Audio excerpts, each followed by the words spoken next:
And welcome back to Mark My Words Football Podcast. With Rob. And Scott. And we hope you enjoyed a good Thanksgiving with your family and friends. Hope you enjoyed a great slate of football throughout Week 13. And we will now look forward to Week 14. But not first without recapping what was Week 13. And we will start where we must. On Sunday Night Football, between the Buffalo Bills and the San Francisco 49ers, but the Buffalo Bills won by a score of 35-10. And Rob, what were your thoughts about this game?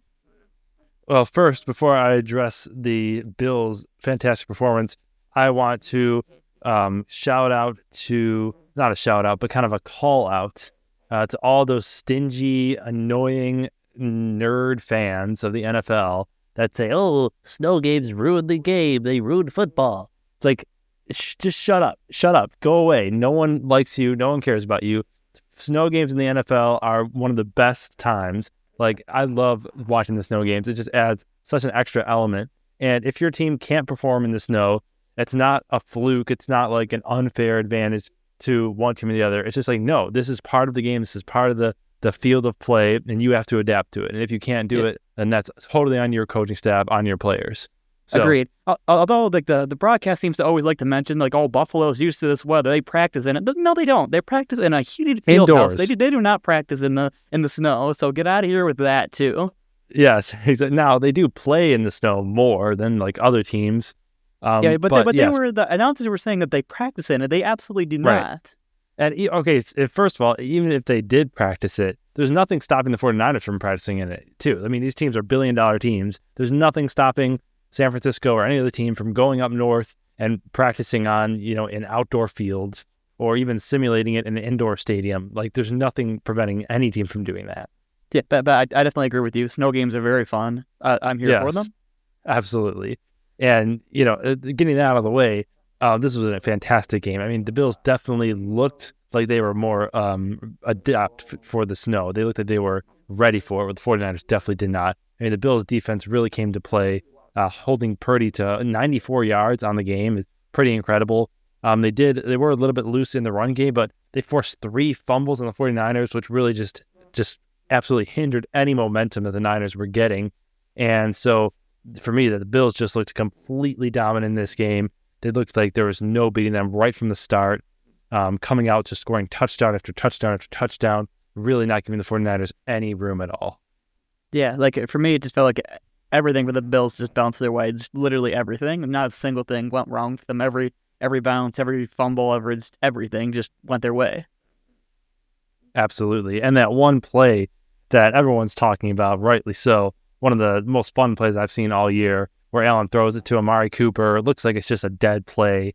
And that lateral and then it just creates this weird stat line where Allen has 0 catches, but he somehow has a receiving touchdown and he has a passing touchdown. I know a lot of fantasy players were upset about that, but it's just a wild play and not an intentional play, just off the cuff. Such a fun play, such a fun thing to watch. And yeah, Bills are the morale there is so good. The vibes are so good. We talk about that. And the energy there is so positive. And this has just been a great few weeks for them, beating Kansas City, going on a bye and coming out and just dominating in this fashion. Really hard to imagine Bills fans could feel any better at this point in the season.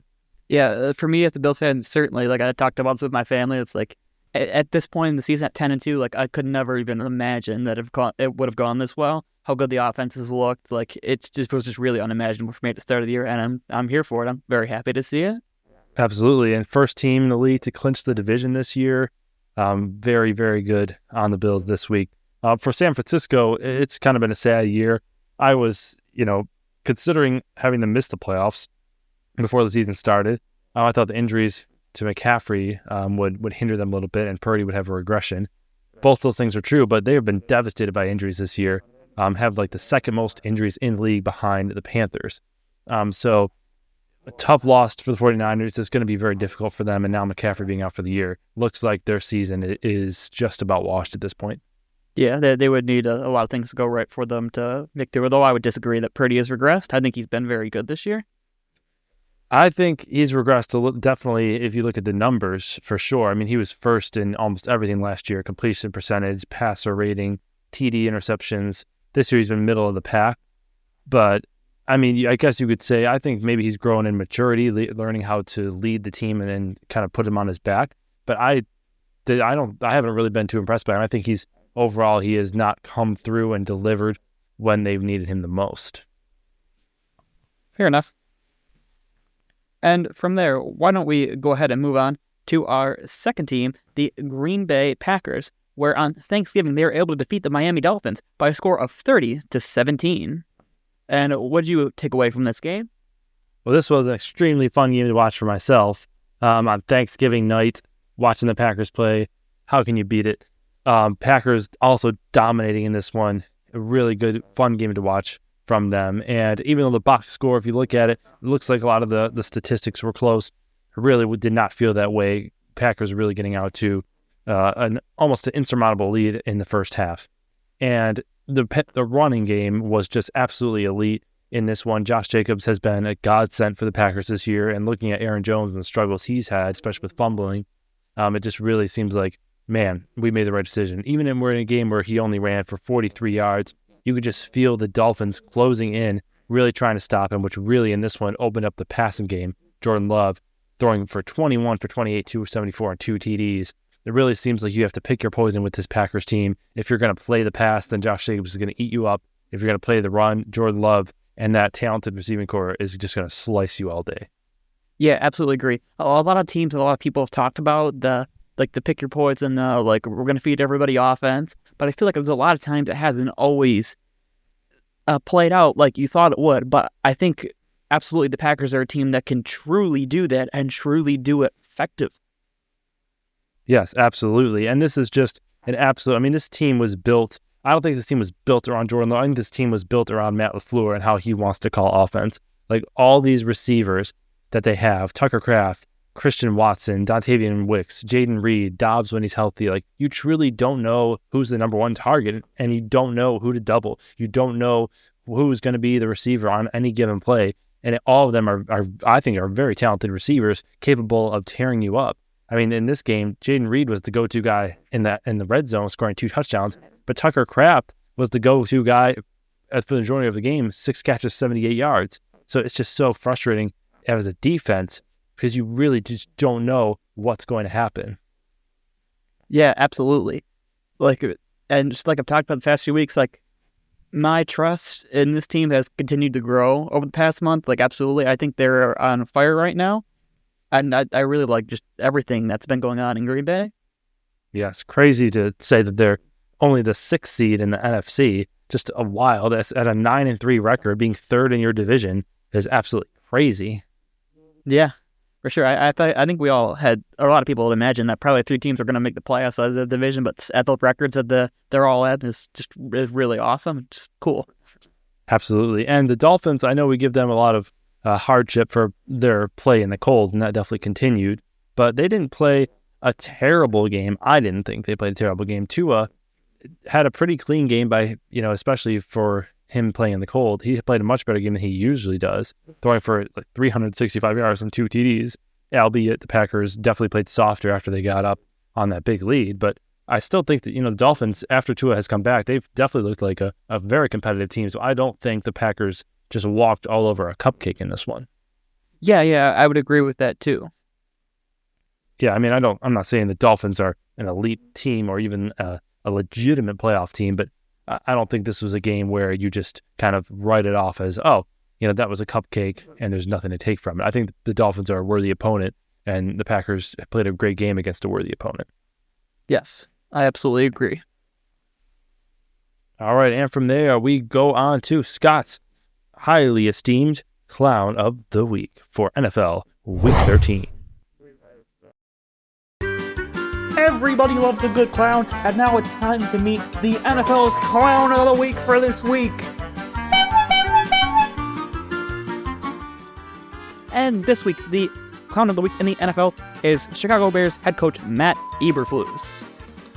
So after a absolutely disastrous first half against the Detroit Lions for the Bears offense that only was able to muster up 1 first down, Caleb Williams and our offense come screaming back and look like they are about to tie the game on the final drive. They're driving down. They're in easy field goal position. Just have another play to run. As time is just beginning to tick down, everyone begins to wonder, why haven't they killed the clock? The clock runs on, begins to tick down. There's about 8 seconds left. Williams takes the ball. He held on way too long. By the time he throws it, clock is zeros. They've lost. So what an absolute clown-worthy job by Matt Eberflus to not be able to realize, to be able to call that timeout. Even if you didn't want to call the timeout originally to let the clock somehow get down to the lower numbers, when you saw there was about, maybe 10, 12 seconds left, and Williams had not snapped the ball yet, that would still be the time to call timeout and let him know, whatever you do, throw the ball in 2 seconds or spike it or something so we can get another play and not let what happened happen. And if you want to keep going into the circus that was the Chicago Bears organization, they put Matt Eberflus out on the press podium the next morning before firing him a couple hours later. What is going on there? Had you not realized it by then? You were going to fire this guy? You just threw him out there for a press conference just hours before you tell him that he's gone? Did he not know this? Did you not made up your mind? What made up your mind after this? Just absolute clown-worthy stuff from everyone all around. But for me, the absolute clown of the week is Matt Eberflus. One more for you on your way out. You're fired now. Goodbye.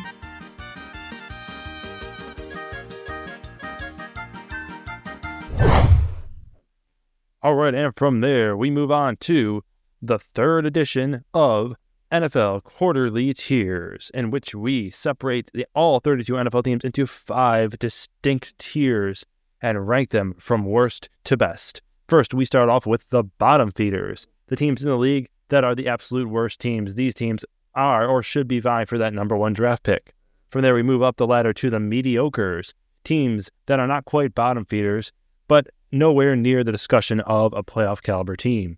From there, we go on to the fringe category teams, generally the most intriguing teams in the league. These teams we think could make the playoffs and possibly could do some damage, but they definitely have some things holding them back from being true contenders. Then up the weight class, we go to the middleweights. These are teams that are absolutely viable playoff contenders and have a shot to make the Super Bowl if the coins happen to fall their way. And then finally, the heavyweights, the top of the top, the creme de la creme. These teams' seasons will be disappointing if they do not at least make the Super Bowl. But we will start all the way down at the bottom with the bottom feeders. And Scott, in this third edition of our tiers, who are your bottom feeders? I have the New York Giants, Las Vegas Raiders, New England Patriots, Tennessee Titans, New York Jets, Jacksonville Jaguars, and the Carolina Panthers. And wow, this may be a first here. I completely agree with you. I also have all those teams: Giants, Raiders, Patriots, Titans, Jets, Jaguars, and Panthers.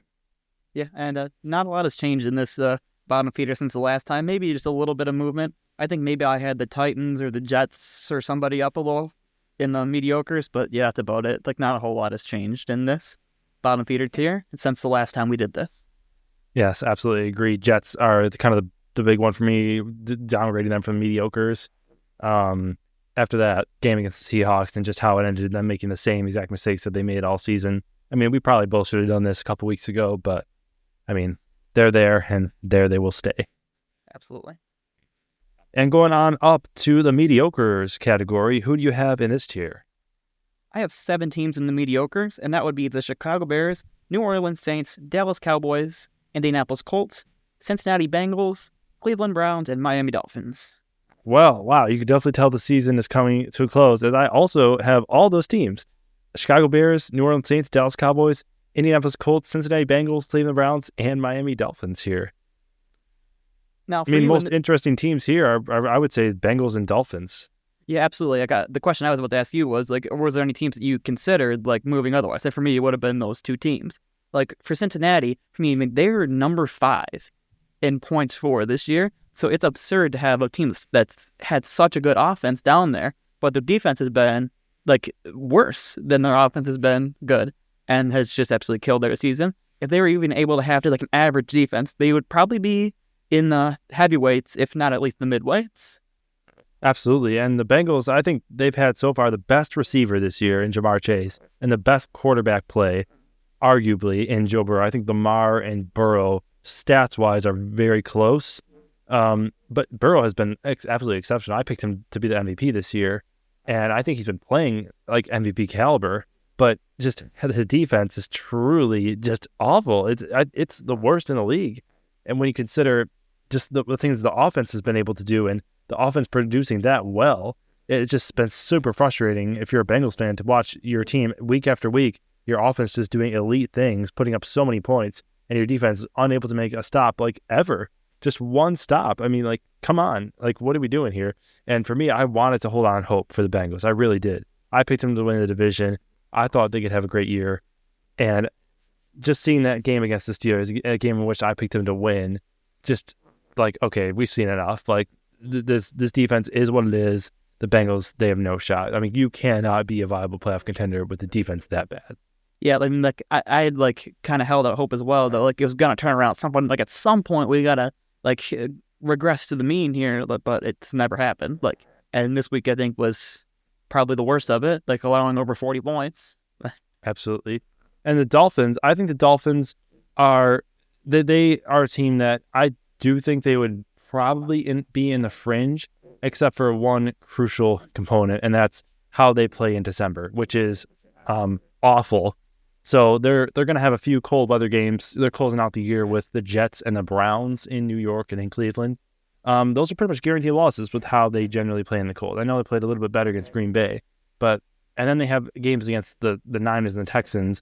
Like, I think the Dolphins have been playing a little bit better than mediocre over the last few weeks, but with their record and how they tend to play in the later part of the year, I had to have them in the mediocres.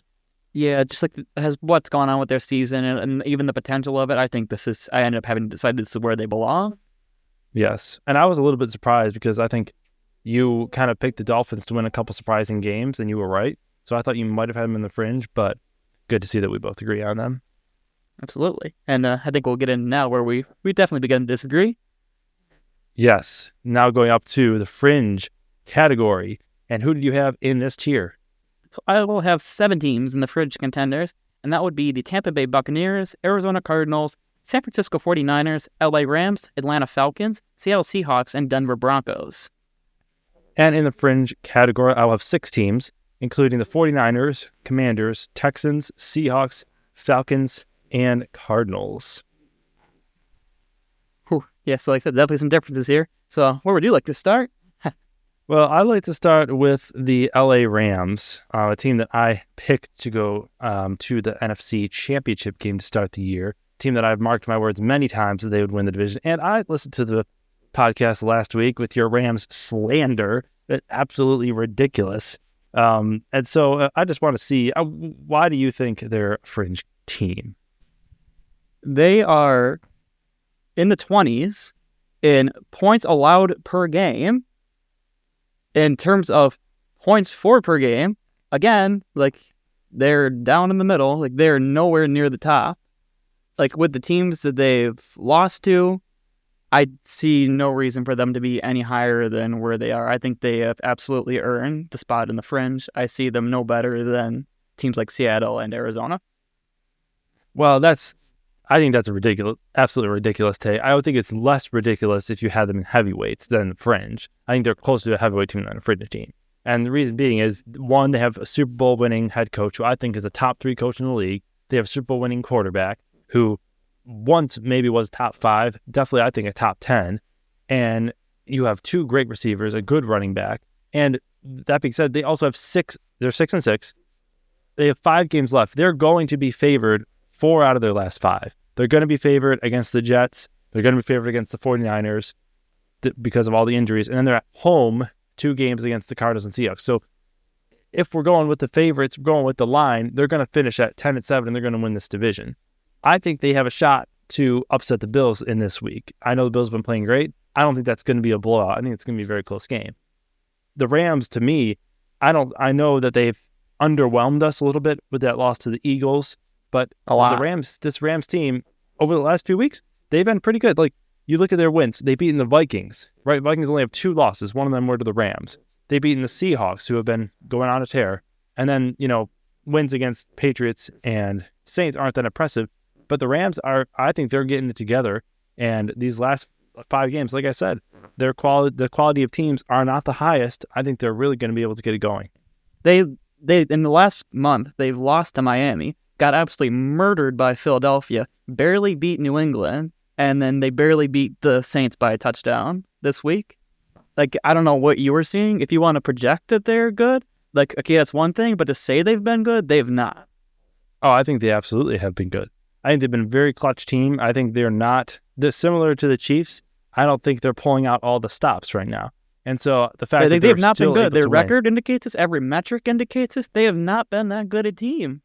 They've But been average to below average this year. They're playing a different game. So, like, they're a team that clearly, to me, should have the benefit of the doubt of the other three teams in the division. Clearly, the Niners are decimated with injuries. The Seahawks are unproven, and the Cardinals are unproven and young and inexperienced. The Rams have the experience. They have the Super Bowl. They are the dominant. To me, they're the dominant team. They should have the benefit of the doubt. I think they're playing a different game than the other teams. I think Seattle, what we're seeing now is the peak of Seattle. What we're seeing from the Cardinals is the peak of the Cardinals. The 49ers are done. They're injuries. The Rams, this is not the peak of the Rams. I said they're playing better. I think they're going to, over this next few weeks, they're going to be even better than they have been. They're able to get to 6-6 with a rocky season. I don't think they've been pulling out all the stops. Some teams, like the Rams, they're very experienced. They know what it takes to go into the playoffs and get to the Super Bowl. They know that they need to save their best for the playoffs, and I think that's what they've been doing. If that's the hill you want to die on, you can go for it. But the Rams I think you're absolutely barking up the the wrong tree. So who do you think? Do you think the Rams are going to win this division? No, if I were going to put any bets, I would bet the Cardinals. All right, we'll see. Because I'm very confident the Rams win this division. I would mark my words on it, but I've already done it several times. But the Rams are clearly, to me, best team in the West. Okay, we must be watching very different games. But moving on from there, one team I'd like to discuss that you had in the fringe is the Washington Commanders. So I'd like to hear a little bit about why you decided to have them there instead of up with the midweights. Yeah, well, I was actually surprised that you didn't agree with me on this because you actually were down in them a little bit before I was. The Commanders really have not impressed me that much. I know, beating the Titans 42-19, I mean, whoop-de-doo, not really impressed by that. Titans are like they're bottom feeders. We both agree on that.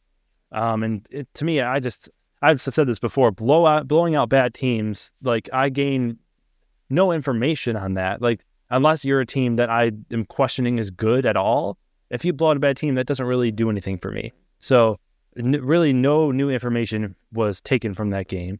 But if you take away that game, they lost to the Cowboys, which Cowboys are awful this year. They lost to the Eagles, which, okay, Eagles are great. Lost to the Steelers, but just very, and then they beat the Giants, unimpressive. Edged the Bears on a just absolute miraculous play. They should have lost that game. So if they lose that game and don't have the absolutely miraculous play, then we're looking at a very unimpressive resume. I think the Commanders have surprised us. They've been a lot better than both of us have thought. They're a fun team. I want them to be better than they are, but ultimately, I just don't have the confidence in a rookie quarterback to take what I think is a little bit talent-depleted team deep into the playoffs. And for me, I'm still looking at them scoring 28.9 points per game and being able to stay up. Like, even on their losses, they're still high-pointed enough. Like, for me, that keeps them up enough. Like, for me, they're above these other teams I have in the fringe.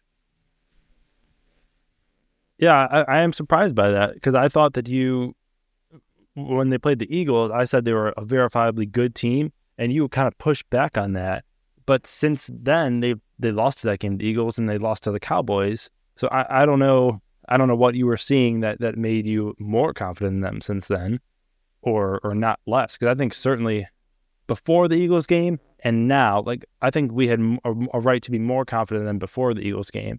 And then after it, I think we definitely have a new information that says that they're worse than I think we thought. I think I think about the same, but I do believe that they're better than what I think these AFC or these NFC West teams are right now and the Falcons. Okay, yeah, fair enough. And from there, we're going to go on to the middleweight contenders. And who do you have in this tier? So in the middleweight, I have the Minnesota Vikings, Baltimore Ravens, Green Bay Packers, Houston Texans, Philadelphia Eagles, Pittsburgh Steelers, Washington Commanders, and LA Chargers. And for me, I will have 7 teams in this tier, including the Packers, the Chargers, Vikings, Rams, Ravens, Buccaneers, and Broncos.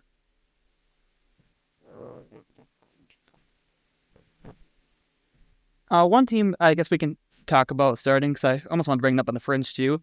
Like, for me, Houston was really on the edge of this. And Yes. I guess it's a little bit more of a projection for me to put them up in the midweights than how they've actually done. And the reason I say this is their defense is number 12 in allowed points per game, but they're number 4 in yards allowed per game. So I believe that number is going to be able to go down. I think they're going to be able to pick up some more momentum as the stretch goes along. And they've also just got Nico Collins back. And even with him missing some significant time, they were still able to maintain 13th in points per game, which is which is good enough for me, I think.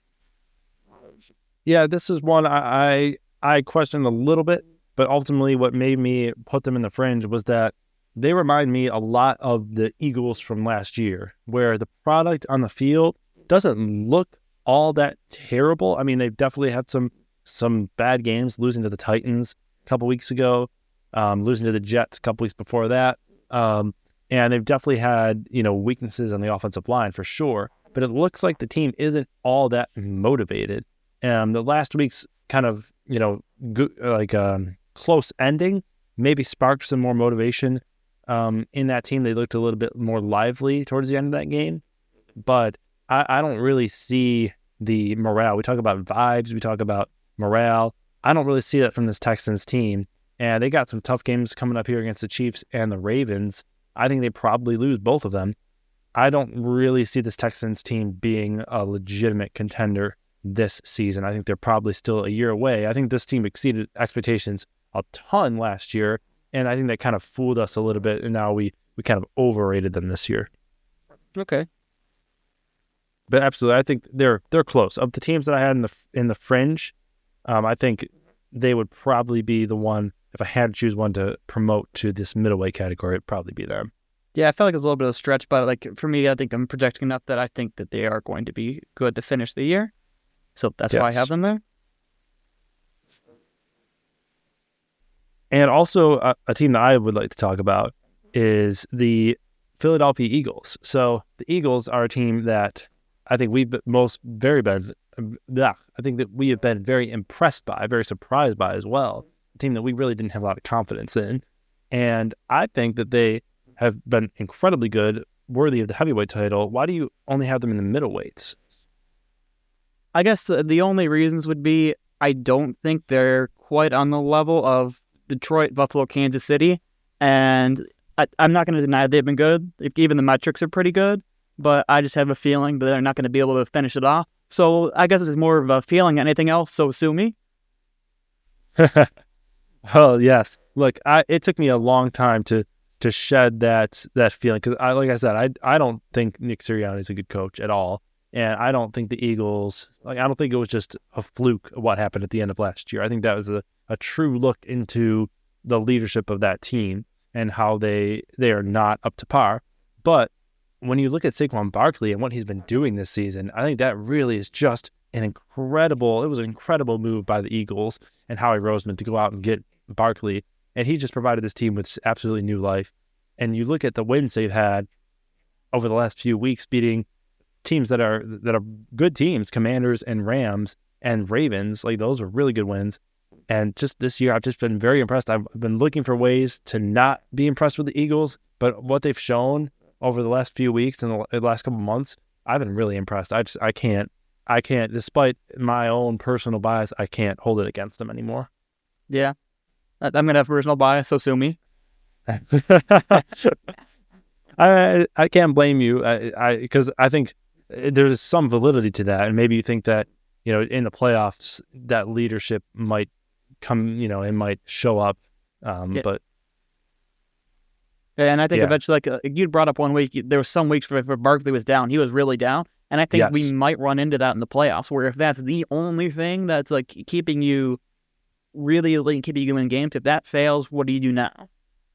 Yes, they do seem a little bit Barkley dependent, which definitely is a bit of a concern, I think. If you face like a team that can stop the run and stop Barkley, which to this point, I don't know if any team is assuredly capable of doing that.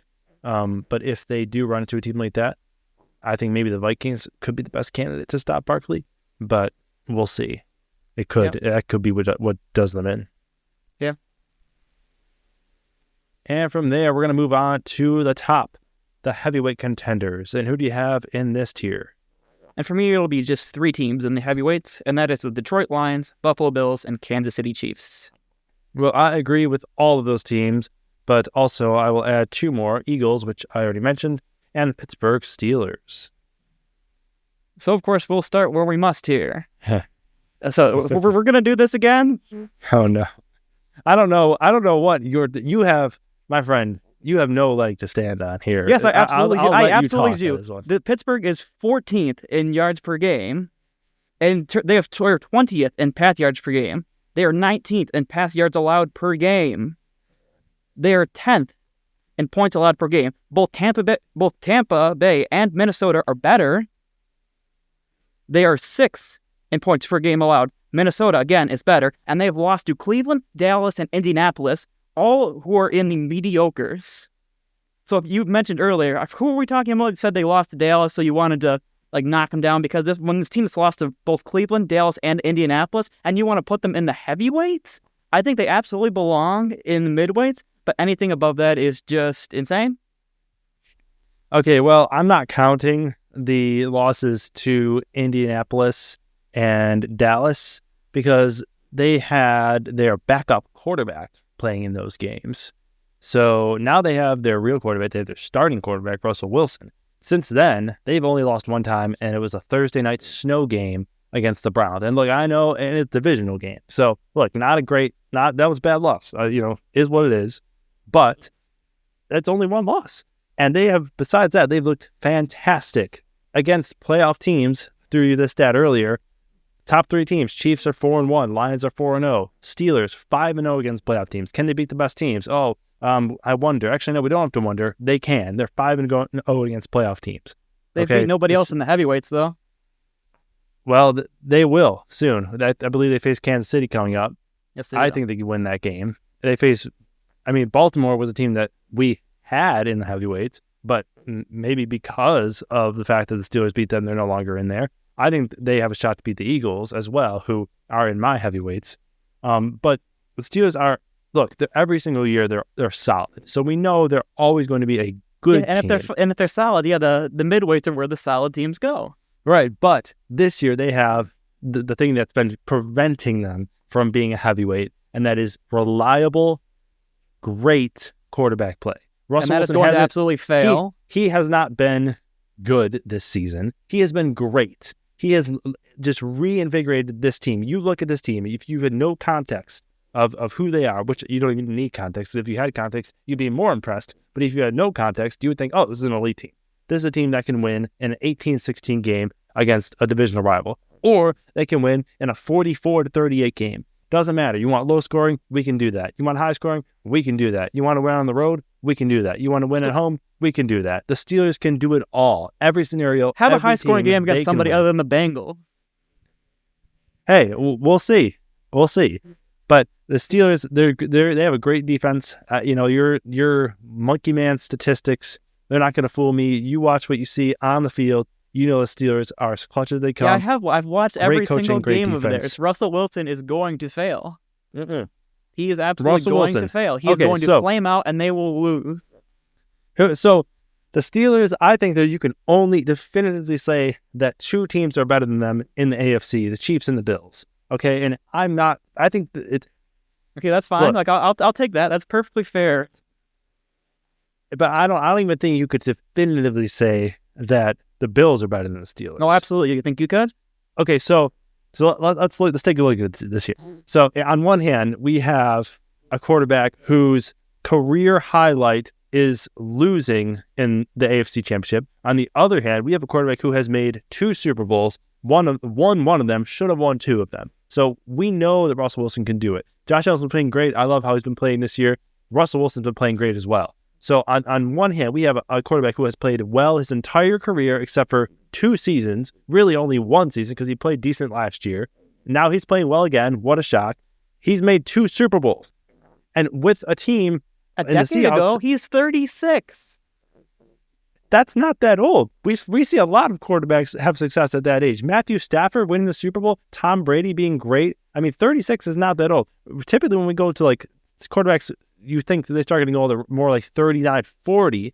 36, I mean, yeah, he's definitely on the tail end of his career, but definitely not in the territory of being washed. And if you look at Russell Wilson, he's clearly not washed. He's throwing the ball down the field. He's great on those long distance throws. He knows how to manage the game properly. I mean, look, if we're not going to have confidence, I just don't understand how you cannot have confidence in the Steelers team. They have, for all these last few years, they've had everything you want in a playoff team except for that great quarterback play, which they're now getting from a verifiably great quarterback who's going to be in the Hall of Fame one day. And I haven't been the biggest Russell Wilson fan in my times watching football, being a Packers fan, but I know that he's more than capable of winning games that you think he shouldn't. That's why the Steelers are verifiably heavyweights. Completely disagree. Russell Wilson's going to fall off. If you want to take this to be your Joe Flacco Browns like you did last year, you're welcome to it. Not the same thing. Joe Flacco was what it was. We all have bad takes. The Steelers, I have been right every single year on this show about the Pittsburgh Steelers, okay? You have not. I am the resident Steelers expert. I am telling you, the Steelers are heavyweights. They may not go to the Super Bowl. They may not even go to the conference championship. Then why do they belong here? But I think they may go to the conference because only 2 teams can reach the conference championship. Okay, and right now people would say it's the Chiefs or the Bills. Chiefs and Bills probably going to meet. But I think the Steelers absolutely could upset one of those 2 teams and sneak into that game. And who knows from there, right? If you're good enough to make it to the conference championship, you're going to make the Super Bowl. So Steelers absolutely belong in heavyweights. And I think that's a good place to end it there. And all right, move on to our game. We'll picks. see. We'll get back to these tiers in a few weeks before the playoffs come. It should definitely be fun to look back and see who was right on this. But I'm very confident in my Steelers. As am I.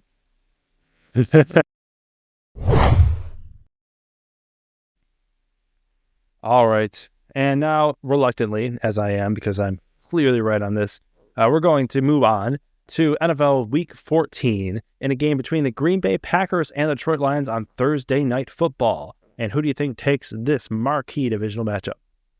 Oh, the Packers winning this one? Wow, I'm going to take the Lions here. Yeah, I think that these teams did play a fairly close game. Like, the last time they played, the Packers actually outgained the Lions in a lot of metrics, but Detroit was still able to get the win. Detroit facing a lot of injuries right now. I actually do believe that the Lions are the best team in the league, but I think they've been just on such a run right now, and the injuries have been playing so much. And I do believe the Packers are a very good team, so therefore that's why I'm picking the Packers this week. Yeah, I do like that. I think it's going to be close. Lions are very decimated with injuries. I wonder how long they're going to be able to keep that up. But I do think the Lions are the better team. Green Bay, I do think they've been playing a lot better, but Lions have seemingly been their kryptonite. But definitely going to be a fun game to watch. I hope you're right, and the Packers sneak away with that game with an upset. Going on now to a game between the Jaguars and the Titans. Not as much of a marquee matchup. Still a divisional game. Who do you think will win? I'll have the Titans winning this one. And I will as well. Yeah, Trevor Lawrence going out, having Mac Jones in at quarterback, I think plays a big part in that decision for me. I've never liked him. I don't think he's good. In the games we saw him, he sucked.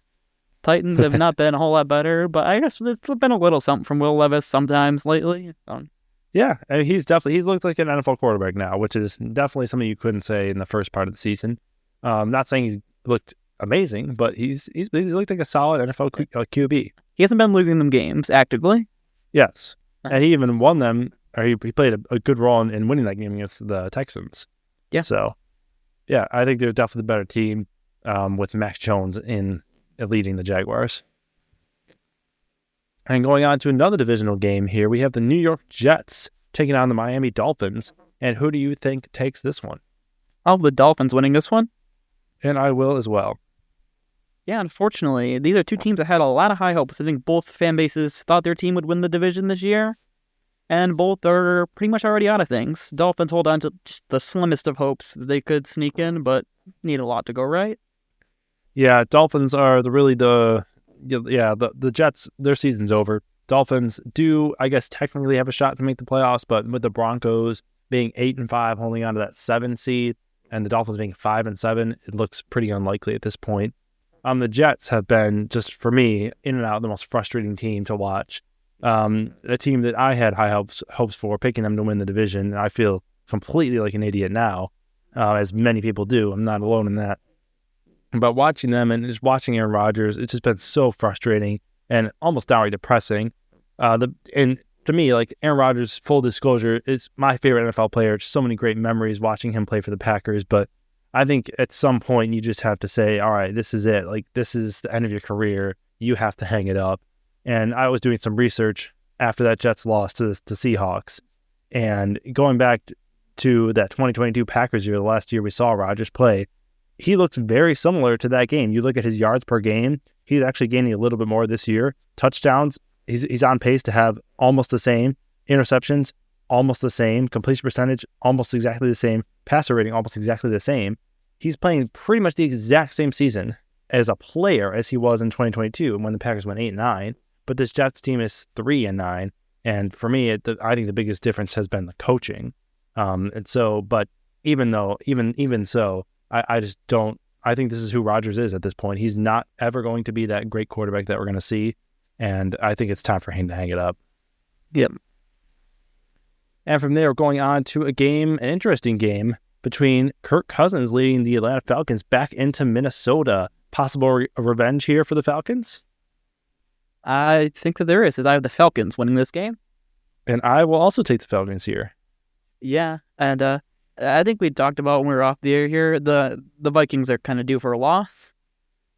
Yes, absolutely. I think I picked against the Vikings like the last 3 weeks, thinking they were due for a loss. It's got to be this week. Yeah, I mean, like the Cardinals really had their number down to the very last second in that one, and even the week before. Absolutely. Like the Bears looked like they certainly could have lost that one. So, and the Falcons, well, they aren't, have certainly not been a great team, and sometimes not even been that good. But I think they are good and have potential to be good. And I think that they're desperate to continue to stay ahead of Tampa Bay, and they'll be able to sneak out a win this week. Yes, over what I've seen in the last few weeks, I do think that the Buccaneers are the better team. It's surprising for me to say that. But the Falcons, I've been very disappointed in their defense as a whole this season. And Kirk Cousins looked like he was going to be, a viable quarterback, but having a rough last couple of weeks, I'm getting just absolutely mauled by the Falcons and throwing 4 interceptions against the Chargers in a game which your defense actually played pretty well in that one, but not able to piece it together. Falcons just have been unimpressive, but I think that maybe this could be the game that reinvigorates him. Like, he sees the Buccaneers coming. They're now the same record. Going back into Minnesota, definitely he's going to be wanting to win this one. I think this is the game that they start to get back on track. All right. And going on from that one, we have a game between the New Orleans Saints taking on the New York Giants. Who do you think comes out with the win? I'll have the Saints winning this one. I will as well. I guess I wouldn't be too surprised if the Giants won, although I'm not even paying enough attention to the game to know if it's Tommy DeVito or Drew Lock going to be starting this one. But either way, Giants not that good. Saints, mediocre. Not that interesting of a game.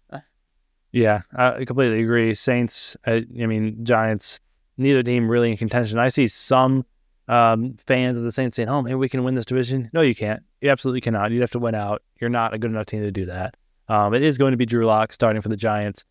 Even so, Saints are, I think, still the better team and will win this game. I agree. And then from there, you got a game between the Panthers taking on the Philadelphia Eagles. Panthers have been playing better as of late. Do you think they're able to win against the Eagles this week? I do not, as I have the Eagles winning. I'll also take the Eagles. Yeah, Panthers certainly giving both the Chiefs and the Buccaneers a run for their money, taking the Buccaneers in overtime and very nearly upsetting the Chiefs. Yes. But I'm not quite sure their luck can continue, as I think we can both agree they're not a very talented team. No, but I do think Bryce Young has locked in another year as a starter, and something that I think was definitely in jeopardy to start the year when they benched him for Andy Dalton. He's been looking a lot better. So good to see that from him. But the Eagles, as we said, they're playing very good football, and they look to continue that this week. Yep. And then we have a divisional matchup, a quick turnaround here, as we see the Browns take on the Steelers again. Do you think the Steelers are able to get revenge? Yeah, absolutely. I don't think they're going to let a loss happen a second time, and I hope the Steelers winning this one. And I'll take the Steelers as well. Yeah, Cleveland just playing an absolute crazy game on Sunday night versus the Broncos. Really a fun one. Just like that's the Jameis Winston game, like almost 500 yards, 2 pick sixes. It's like just absolute craziness. That is Jameis Winston. I love him. Like he's just so fun to watch. And maybe he's going to be the quarterback of the future for Cleveland. I saw somebody say that this week. It's like, oh, Geno Smith became the quarterback for the Seahawks at 32. Winston's only 30. Like I'd be here for it if people want to give Winston a chance again. Yeah, I mean, I think this is what he is. Like that game last night, perfect Jameis Winston game. Like I don't think he's going to suddenly like improve vastly and become a different quarterback. But I think, yeah, I mean, like the Browns look way better, considerably better with him in than they did Watson. And if they didn't have so many injuries this year, I mean, maybe they would be in the hunt. So I think, yeah, absolutely. If you're the Browns, you're kind of in no man's land right now. I think you could do a lot worse than Jameis Winston as your starter. But the Pittsburgh Steelers, they're not going to let the Browns beat them twice in 3 weeks. They played a pretty good game, at least on offense, against the Bengals. I think they look to move up to 10-3, solidifying their lead in the North. And then you have a game between the Pirates, the Las Vegas Raiders, taking on the Tampa Bay Buccaneers. And who do you think wins this battle of the seas? Oh, the Buccaneers winning this one. And I will also have Tampa Bay. Yeah, like just a couple of weeks ago, it looked like Tampa Bay may have been seeing their season slip away, but Atlanta has not been able to pull away enough to be able to really solidify that. Yep, 100%. The Raiders, I think they've been playing a lot better with Aiden O'Connell in there. Tough loss last week against the Chiefs. Really looked like they were going to pull out the upset there. So I think this could be a pretty fun game. I do think the Buccaneers are the better team, of course. And yeah, they definitely have more to play for here. Division absolutely in play right now. After this week, Buccaneers could be in the division lead. So they can't afford to lose, and I do not think they will. I agree. And there we have a game in the NFC West, possibly the most intriguing division this season. We have a game between the Seahawks and the Cardinals. Another quick turnaround. Who do you think wins the rematch? Oh, the Cardinals winning this one? I'll also take the Cardinals here. Yeah, that's so interesting. Like, yeah, these teams played a couple weeks ago, and I think this is easily a flip script one. These are teams that are pretty competitive, and like for me, I think Arizona's record could easily have been a couple of games more, like especially with that loss to Minnesota last week. Look, I mean, I do like the Cardinals. I said, like, if I had to pick, I think I would pick them right now to win that division. But, I mean, I have enough confidence that they're going to beat Seattle this week. Yeah, kind of polar opposite scenarios for each team. I think the Seattle Seahawks played a poor game against the Jets, ended up pulling out the win. And I think the Cardinals outplayed the Vikings that entire game, ended up losing in that one. I do think the Cardinals are going to win this game. I do think they are the slightly better team. Both teams have their inconsistencies, but at home in Arizona, I'm going to take the Cardinals. Yep. And from there, we should have what is a very good game between the Buffalo Bills and the LA Rams. Who do you have taking this one? Oh, the Bills winning this one? And I'm going to take my Rams here. Yeah, that I figured you would. Rams, look, I mean, I've said it before. We did the tiers, and I said the Rams absolutely deserve to be middleweights. I think this is the game where, look, I think if they want to convince you, I think they need to convince. I'm not going to blame. I'm not going to put too much blame. I know I was harsh on you in the tiers, but I think if they want to prove to you that they are legitimate contenders, beating the Bills after what they've looked like, I think that would definitely do it. Yeah, that would be a good start. I think they're capable of doing it. I think they're a clutch team. The Bills are flying high right now. Maybe they're flying too high, and maybe they'll come back down to earth. Could be. I mean, for me, in the Bills, it's almost like, do you kind of put on the brakes now? Like, you kind of have to have Kansas City lose. Otherwise, you're not playing for anything because you've locked up your division already. So if you're not playing for the 1 seed, like, why bother doing anything? Exactly. Yeah. I mean, the Chiefs just keep winning and churning things out. Yeah, it's going to be difficult. But I think, Bills have the tougher remaining schedule. The Chiefs don't really have the toughest remaining schedule. Bills definitely got to lock up these games. So I think it's going to be close, but I do think the Rams will edge them out. All right. And from there, we have a game between the Chicago Bears, fresh off firing Matt Eberflus, and the San Francisco 49ers, fresh off losing McCaffrey, unfortunately, for the season. Who do you think wins this matchup? Oh, the 49ers winning this one? And I'm going to take the Bears here. Okay, interesting. Like, for me, I do think Purdy seemed to be back a little bit too early, so I think hopefully another week of rehab under him will be able to look a little bit better in that offense. And for me, like, certainly these are two teams that a lot of people had in the playoffs to start the season. Myself, I never had Bears as a playoff team. I always thought that was a little crazy, but the 49ers I certainly liked as a playoff team. You were early on the train of figuring out what they were, but yeah, maybe a little bit surprising for both fan bases as to where they are right now. Yeah, and the Bears, I think they've been knocking on the door of winning. They've lost 3 heartbreakers in a row, a total, in 3 games, they've lost by a total of 7 points, losing 1 point to the Packers, 3 points in overtime against the Vikings, and of course, losing 3 against the Lions. I think they're going to get a little bit of a boost from firing their head coach. We see that interim boost. I think we're going to see that. 49ers, like I said, I think the morale there, the vibes are very low. And fresh off of just a trouncing in the snow by the Bills, I don't think they're going to be physically fit to take on the Bears team, which has played pretty tough this season. Fair enough.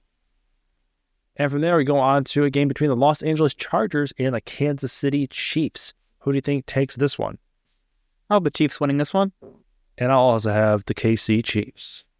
Yeah, this team absolutely suffocated the Chargers earlier in the year with their defense, and I presume something similar is probably going to happen again. I'd imagine the Chiefs are probably going to win in a low-scoring game. Yep, definitely going to be low scoring. I think this is usually a close game, but the Chiefs are almost always able to pull it out. I think Chargers definitely a playoff team. I think we can all admit that now. I had that going into the beginning of the year when a lot of people didn't.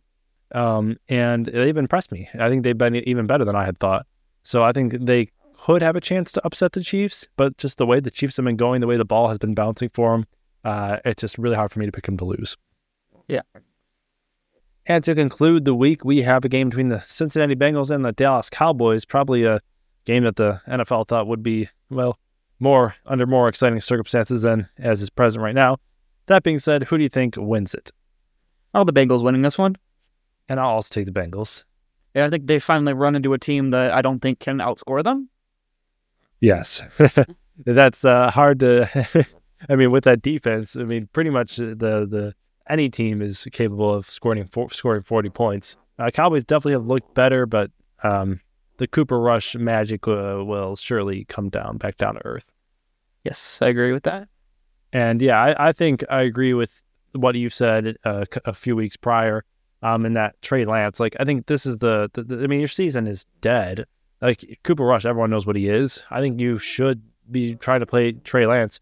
It's just for the fact that maybe he could offer some trade value to other teams if he's able to look decent. Young quarterback, still maybe malleable, but is what it is. If you want to see maybe you can pull something out, maybe the Packers did with Malik Willis, just see if you got anything at all. Yeah, you're just exactly dead. Maybe you have absolutely nothing. Maybe there's absolutely nothing there. But might as well determine that if that's really the case.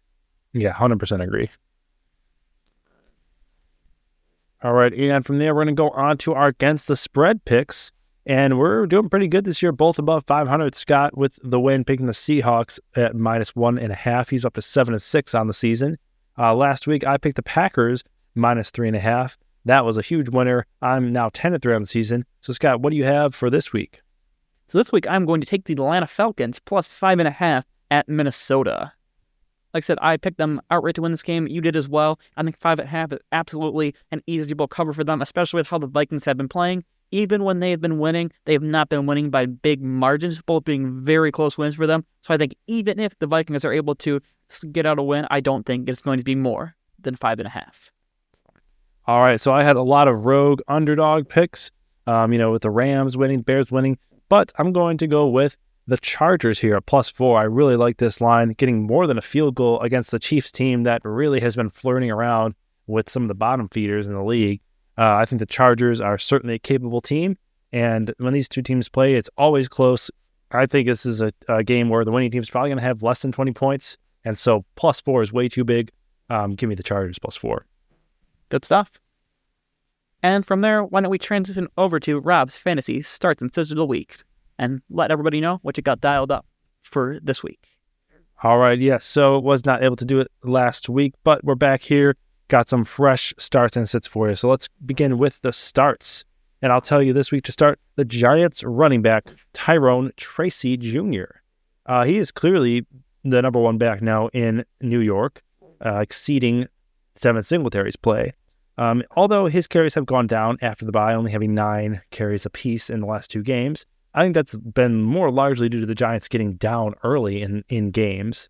He's facing a Saints team that is not really good, so I think it's going to be a closer game. And the Saints defense just last week gave up 150 yards rushing and a touchdown against the Rams and Kyren Williams. So I would definitely start Tyrone Tracy Jr. this week, in a week where maybe you've been starting Derrick Henry and are sitting him last week in fantasy in the regular season. Going to need to be clutch, so I would definitely start Tracy here. And then I would also tell you to start, and this one might be a little bit contentious, but you got to go with me on this one. Start quarterback Will Levis. Yes, you heard me correct.